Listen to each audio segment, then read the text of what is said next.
ఐపీఎల్లో కొన్నిసార్లు ఆటగాళ్ల దరిద్రమో ఆ ఫ్రాంచైజీల దరిద్రమో తెలియదు కానీ కొంతమంది ఆటగాళ్లు ఐపీఎల్లో లేదా ఆ ఫ్రాంచైజీకి సరిగ్గా ఆడరు, అట్టర్ ఫ్లాప్ అవుతూ ఉంటారు.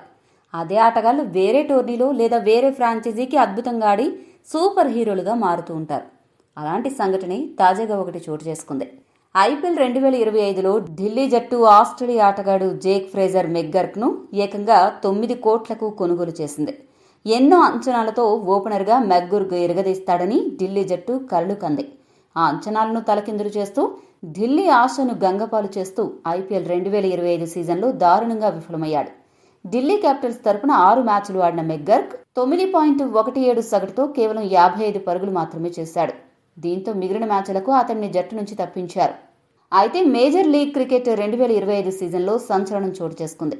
ఆదివారం కాలిఫోర్నియా వేదికగా Los Angeles night riders, San Francisco జట్ల మధ్య మ్యాచ్ జరిగింది. ఈ మ్యాచ్లో శాన్ ఫ్రాన్సిస్కో జట్టు తరపున బరిలోకి దిగిన ఆసీస్ యువ సంచలనం జేక్ ఫ్రేజర్ మెగ్గర్క్ విధ్వంసం సృష్టించాడు.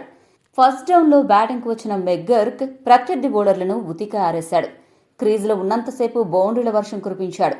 మెగ్గర్క్ కేవలం 38 బంతుల్లోనే 2 ఫోర్లు 11 సిక్స్లతో 88 పరుగులు చేసి అవుట్ అయ్యాడు. అతడితో పాటు మొదటి match century hero Finn Allen half సెంచరీతో రాణించాడు.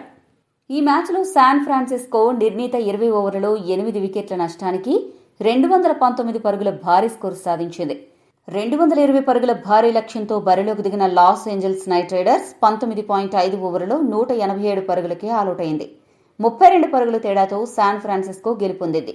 మొత్తానికి మెగ్గర్క్ విధ్వంసం చూసిన ఢిల్లీ యాజమాన్యం మాత్రం పెట్టిన 9 కోట్లకు 9 లక్షలు కూడా న్యాయం చేయకుండా అన్యాయం చేశావు కదరా అని తలబాదుకుంటోంది.